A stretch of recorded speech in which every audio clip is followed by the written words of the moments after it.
Hi, welcome, or hopefully welcome back to episode 111 of Pink's Picks Book Recs, commentary from a retired high school English teacher. Today I'll be discussing two titles by Allen Eskens, who for 25 years was a criminal defense attorney.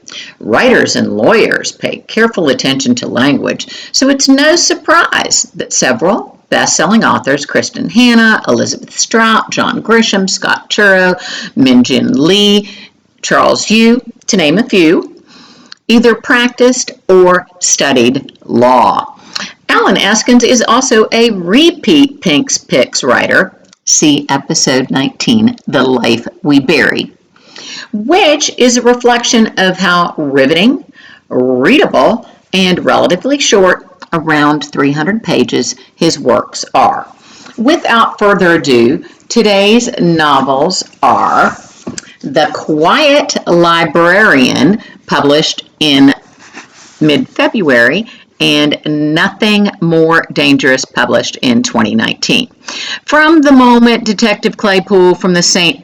Paul PD walks through the doors of the library and introduces himself, Hannah Babbage fears that the quiet life she's created is about to end. Her suspicions are confirmed when he informs her that Amina Januzovic, her best and only true friend, has been murdered. After hiding for 30 years, Hannah's past has finally caught up with her. Hannah must find Amina's killer before he finds her. From this point, the titled chapters rotate between Minnesota after everything, set in 2024, and Bosnia, 1997, 1992, and 1995. The bulk of the action takes place the summer of 1995, which correlates with when the worst atrocities in Bosnia occurred. In May 1995, the Serbs killed 71 people and wounded 240 more, mostly civilians between 18 and 25 years old. In July of that year, the Serbs invaded Srebrenica.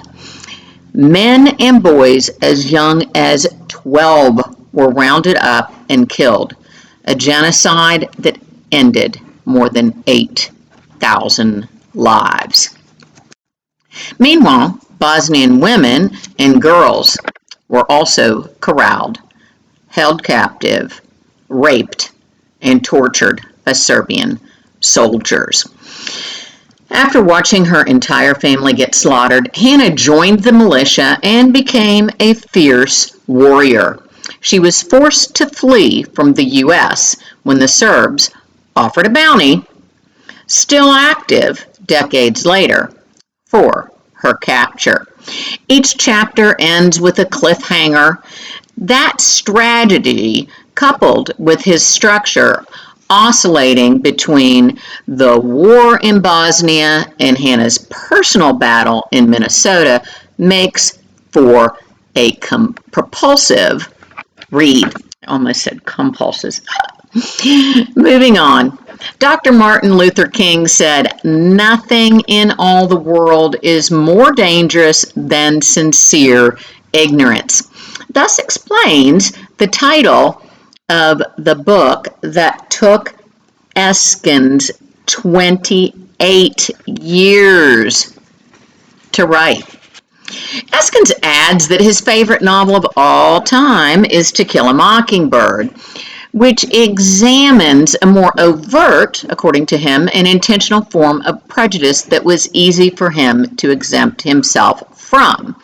He wrote Nothing as a way to talk about the quiet racism that comes out in sentences that begins, "I'm not prejudiced, it's just that."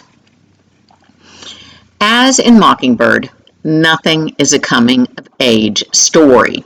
In this case, narrated by 15-year-old Bodhi, who, like Scout, sometimes longs for the deceased parent, but is left with the still grieving one. Though he's reluctant to leave his mother behind, Bodie can't wait to get out of Jessup, Missouri. In the summer of 1976, everything changes for Bodie when the Elgins, a well-to-do black family, move in across the road, and Lyda Poe, an African-American local, goes missing. What do I love about these books? Again, like in Mockingbird, I love the voice and the well-developed cast of characters, especially Hoke Gardner, Bodie's well-read, unassuming, very wise next-door neighbor. Eskens' Midwestern small-town setting and its residents remind me of another Pink's Picks repeat writer who also lives in Minnesota, William Kent Kruger. I love that Eskens addresses a very difficult subject matter, but is nevertheless easy to read.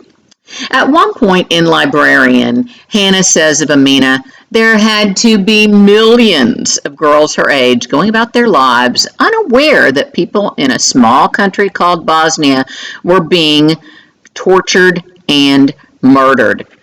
In 1995, I was not a girl, but an adult with 2 children. Yet, like others, sadly, was sincerely ignorant